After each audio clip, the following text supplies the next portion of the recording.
Okay, so I want to model my approach to paper 2 using these practice prompts from November 2024.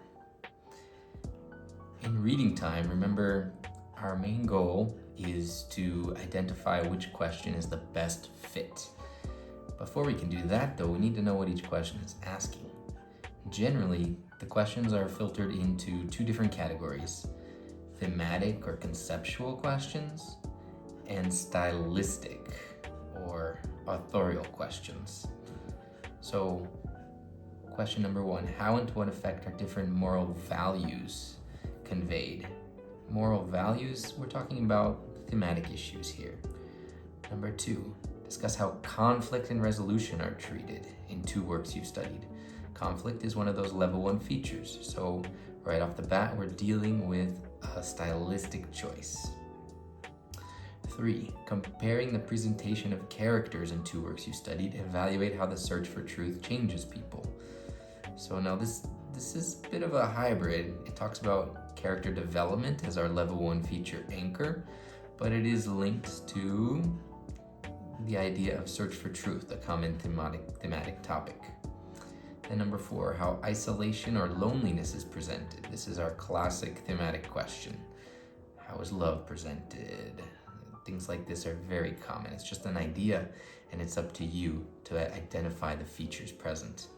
So personally, when the questions also fit the works you've studied, I always tend to gravitate towards the question that has a feature in it. 2 and 3 make me focus on conflict and character development.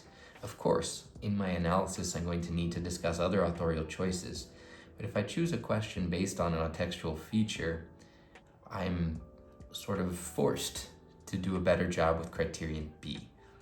Okay? You can do a great essay focused on a theme and connect it to criterion B on your own, but I think it's generally a good rule of thumb to try to tackle those questions that deliberately address authorial choices.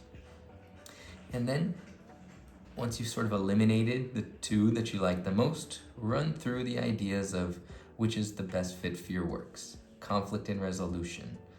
Every literary work has conflict, so the question here is, where, in which works is it resolved in interesting ways? So we have a couple tragedies like Antigone, where it's resolved through death. Proctor, also a modern version of the tragic hero, he resolves his conflict by dying for his cause. So that's a good comparison maybe, but it's not all that interesting. How about open-ended resolutions like Handmaid's Tale? We're left not knowing exactly how this central external conflict ends. Is she getting into a van towards her capture or towards her freedom? And maybe only in the historical notes do we get a better understanding. So resolving the conflict, tying up the loose ends through historical notes, that's an interesting conflict resolution. And many of the conflicts are kind of left hanging in the air otherwise. So I like Handmaid's Tale for this question, maybe compared to Proctor and the Crucible. And then the third one, how are characters presented that search for truth, and this search for truth should change them. So Winston jumps right off the page for me. This is a character who's desperate for truth in a world that doesn't acknowledge factual truths anymore. Who would be a good companion for Winston? Searching for truth. Atwood, Offred somewhat is in this boat. Proctor, he's more in search of his decency than truth.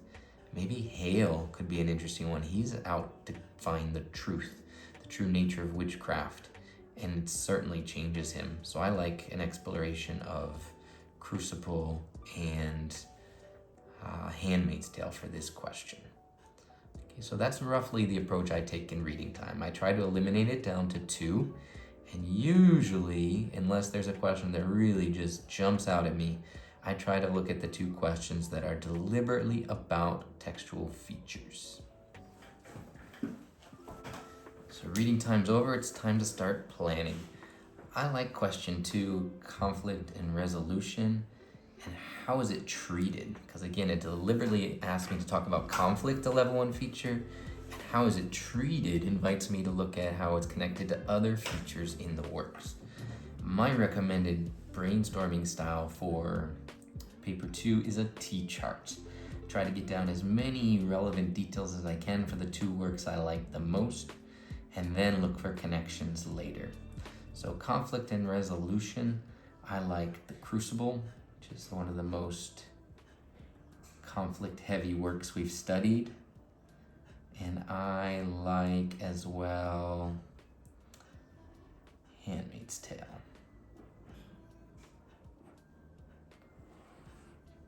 So I like my T-chart here.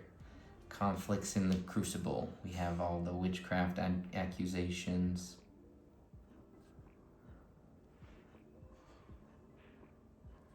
And how is that conflict resolved? You go to the trial, and it's either basically die or confess and implicate others.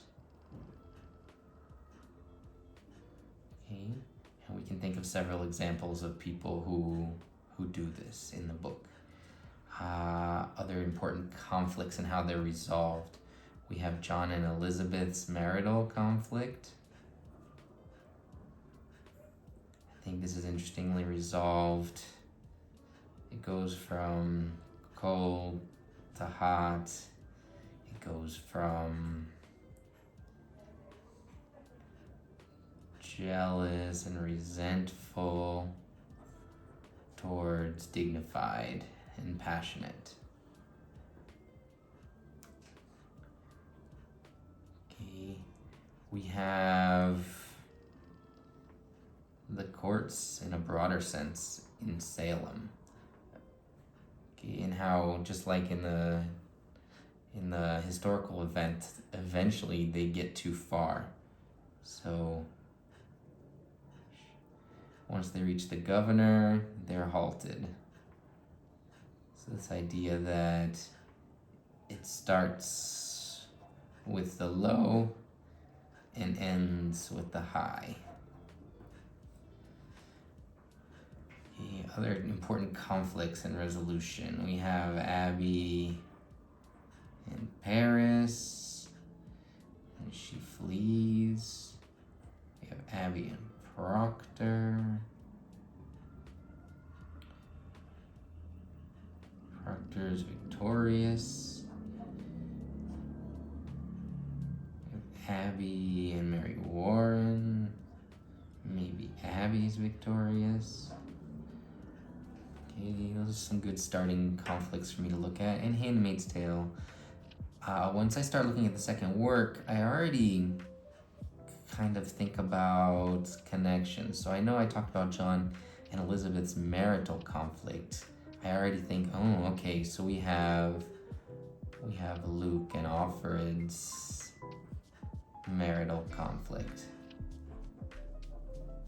Okay, and how is it resolved? It's kind of left open.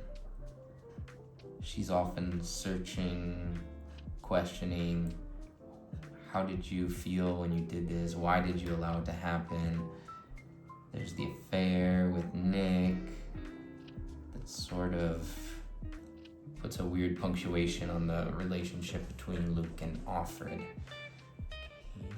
So since that was already a conflict, that's similarity. And while John and Elizabeth, they sort things out and there's sort of a neat ending for them, Luke and Offred don't. So I have both comparison and contrast here. So I already like this as one of my points of comparison. Okay, I have these, I don't know, governments, we have power, we have the courts here. So maybe we look at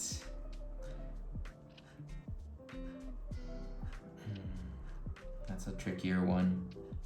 So let's just think Handmaid's Tale, other conflicts. We have Offred and her mother, have differing ideas.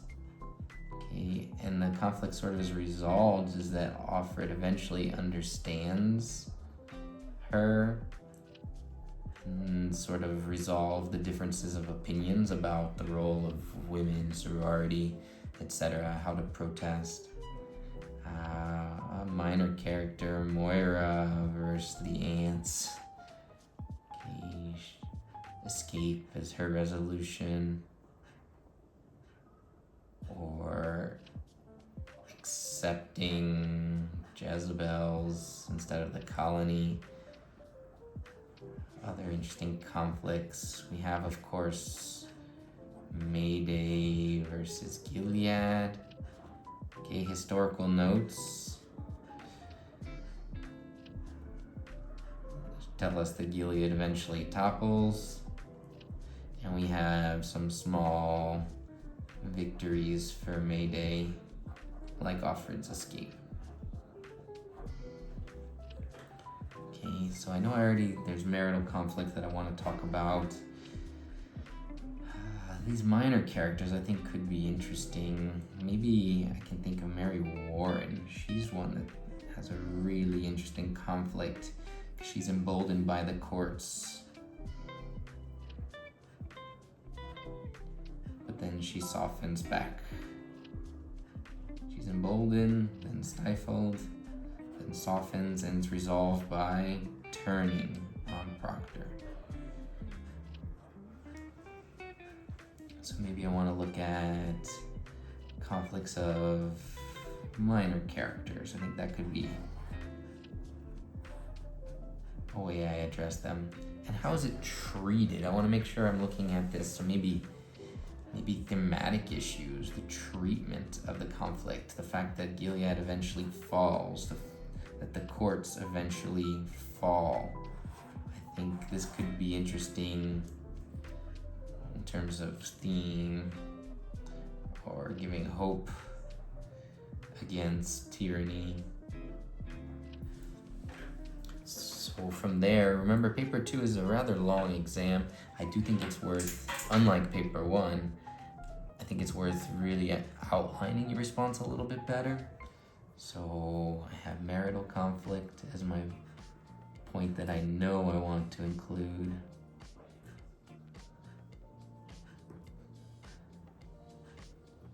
And my first paragraph, John and Elizabeth. And I think conflict and resolution, another thing I liked about this prompt is it allows you to kind of explore it linearly. Outline the conflict, how it's resolved. Second one, Luke and Offred. Conflict and resolved. Okay, and I know my conflict is a similarity, but how it's resolved is a difference, both in terms of the overview and maybe ways it's addressed. B, my weakest point, I think, is this minor characters. Okay, so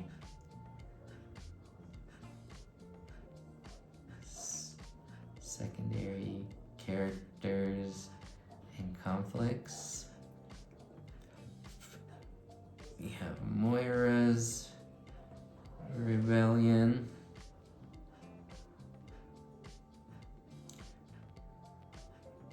Sort of ends in acceptance or resignation.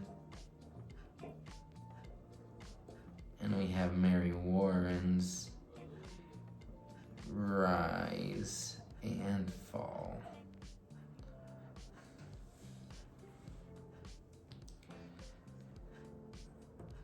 And then C, we have societal conflict, or institutional maybe, I like better. We're gonna look at, these should be flipped. I usually like to go in the same order all the time, although that's not necessarily necessary. Societal conflict versus institutional. So we've got the courts, eventual collapse, and we've got Gilead's eventual collapse. Okay. Now, in order to write my thesis, I want to understand better a few things. I know I'm talking about conflict throughout, but is there another sort of anchor feature that's going to be addressed in each section? When I talk about John and Elizabeth, I know I mentioned already motif of hot and cold. And there's also the motif of judgment. The magistrate in the heart, that sits in your heart, judges you. In Luke and Offred, we have maybe a little bit more introspection as a result of the POV. Having limited information, we only get Offred's perspective on it. Unlike in John and Elizabeth, we see what both characters are thinking and saying with equal weight. So maybe point of view would be the thing I really want to anchor home here. Secondary characters and conflicts. I'm already kind of addressing secondary characters here, so that's okay. Social conflicts or institutionals. I think here I want to lead this to themes, because both authors are creating these terrible scenarios, but the way that the societies eventually collapse does give us hope, at least in the epilogues, both in the echoes down the corridor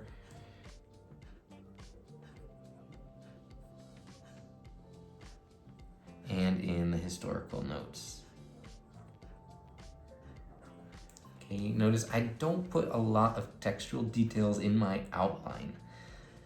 I feel comfortable with my knowledge of the works, and as I write, I know things are gonna come to mind. Maybe you need to do more of the evidence in your outline, but for me, my outline is purely structural. What's my main idea?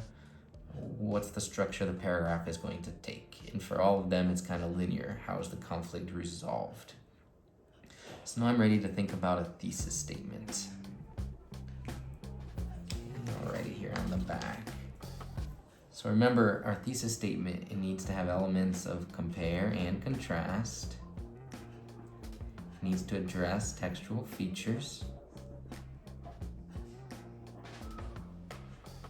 It needs to answer the question argumentatively.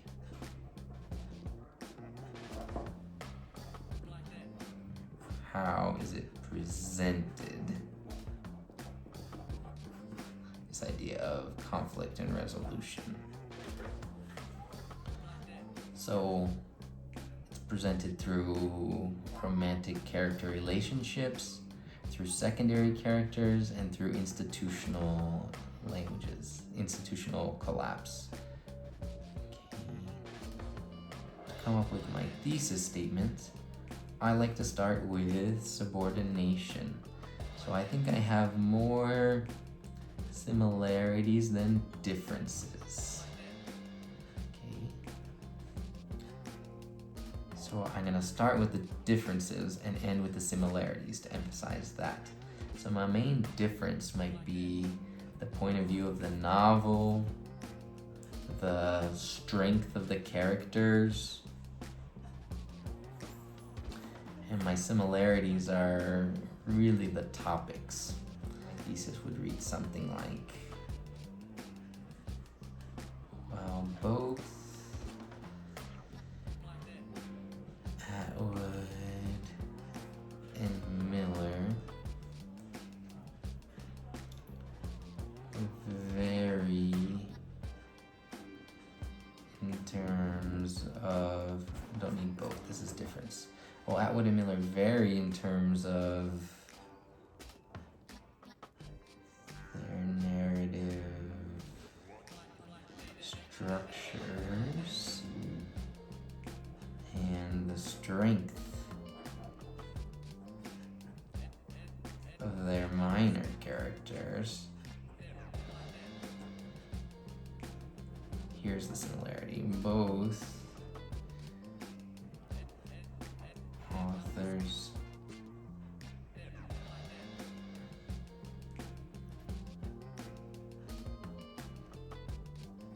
portray similar trajectories in conflict resolution. Okay, so authors are referenced. So my first draft thesis I see here is not doing a great job of answering the question argumentatively.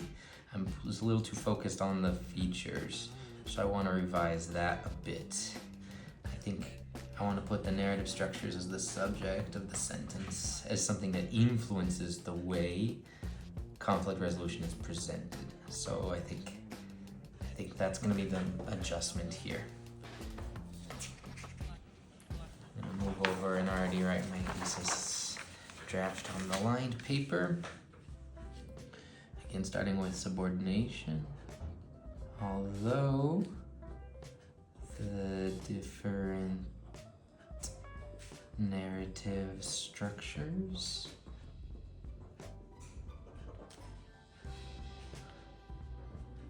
influence the way Atwood and Miller present conflicts. Both authors present similar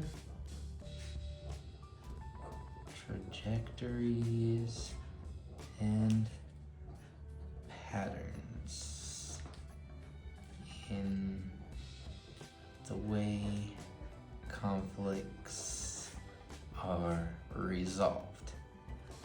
Okay, now this is addressing comparison and contrast and features, but it's not really a good argument. There's not that sense of, so what? Why does this matter? So what's the impact overall on this? Although the different narrative structures influence the way Atwood and Miller present conflicts, both authors present similar trajectories and patterns in the way conflicts are resolved. These choices help both works create tension and convey hope. Now I've got something that's truly argumentative and significant. Okay, I'm not going to sit down and write the whole essay because I don't think anyone watched that. I don't know if anyone's even watching this. But I do want to write out all of my topic sentences to talk about having a strong line of argument, okay, that's developed and coherent. I would just start writing at this point, but I'll write out all of my topic sentences.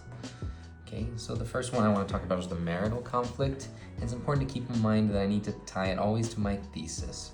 So I've acknowledged that there's different narrative structures, I need to keep that in mind, but similar patterns. So they're both husband and wife relationships, but the narrative structures is going to impact how the authors show us what that conflict is like and how it's resolved.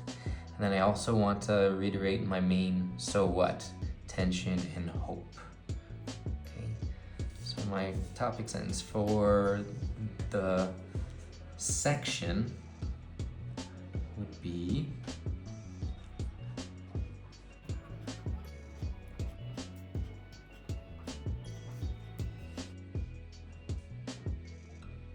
so here I'm starting the section with an overview statement, and then my first topic sentence will be about the Handmaid's Tale. So I've said in both Handmaid's Tale and the Crucible, marital conflicts are at the center of the story. Atwood's novel, told from Offred's perspective, gives readers a privileged but one-sided look into the relationship between her and Luke. And then I would linearly trace how the conflict is relayed to us, how it's resolved, and how that resolution is somewhat open-ended, how she's constantly questioning what Luke must feel about it. Okay, and then because it's a little bit different in the Crucible, my second topic sentence for this section would be starting with a contrastive transition. So this section, in both The Handmaid's Tale and the Crucible, marital conflicts are at the center of the story. So I'm starting with that similarity. As seen in The Handmaid's Tale, husband and wives also deal with conflicts in the Crucible. The relationship of the protagonist and his wife is once more the central concern. Now I need to set up the contrast. However, okay, here I get to the contrast. Because I will have talked about in the first section how we never really know what Luke feels and it's always open-ended and uncertain, I'm reinforcing how John and Elizabeth's romantic spat reaches a much more meaningful resolution. So this is all my first section in terms of the central arguments. Notice I'm using signal phrases like as seen and however to signal compare and contrast, especially in the second topic sentence. That's very important. Whenever you're doing the second work, you want to have those phrases that indicate transitions. Okay. Moving on to my second set of topic sentences, I would have a contrast of dealing with the fact that I'm moving from protagonists, Offred and John Proctor, to minor characters. So again, subordination is my friend.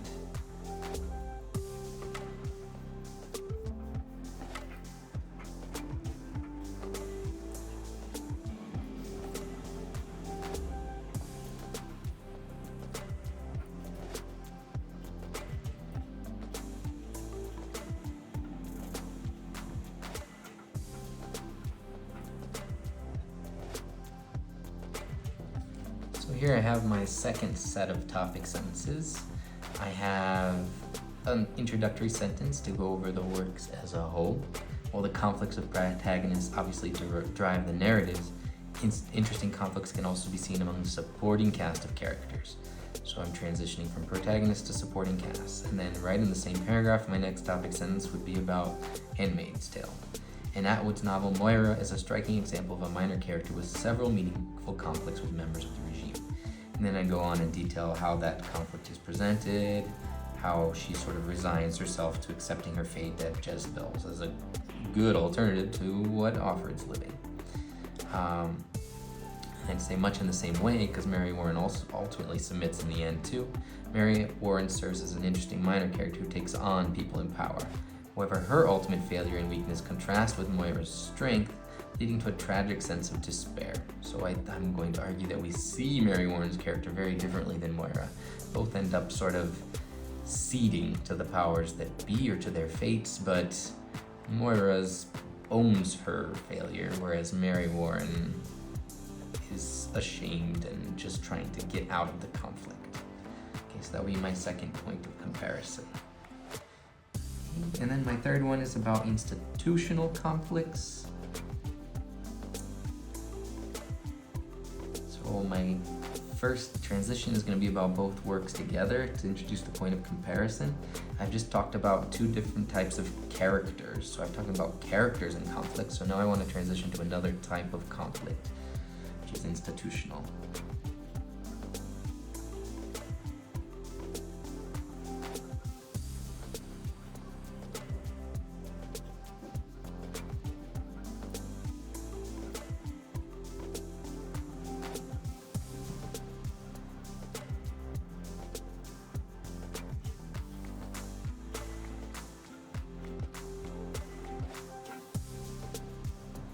Okay, so for my final point of comparison here, I'm transitioning in sense of the works as a whole. These character conflicts, which I just talked about in the last two sections, are a rich source of tension. Remember, I talked about that in the thesis, but they exist within the context of broader institutional conflicts in both works.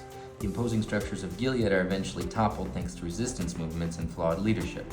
And then I detail how the Mayday Gilead conflict is eventually resolved, and especially how reading the historical notes gives us a different understanding of how it all played out. And because I would have concluded talking about the historical notes, I would make that my transition into the Crucible. Just as the historical notes provide a sense of hope that oppressive theocratic regimes are not sustainable in Atwood's novel, the epilogue of Miller's play also hints at the fall of corrupt and overreaching power structures. Okay, so I'll attach the document with all of this typed up and maybe some notes about what my support would look like. Hopefully what we see here in this process is how to develop ideas in a T-chart, find connections that allow us to approach both texts in interesting ways with both similarity and contrast, and write topic sentences that have smooth, organic transitions and allow us to, again, address both similarities and differences in the works related to the prompt. I hope this has been helpful.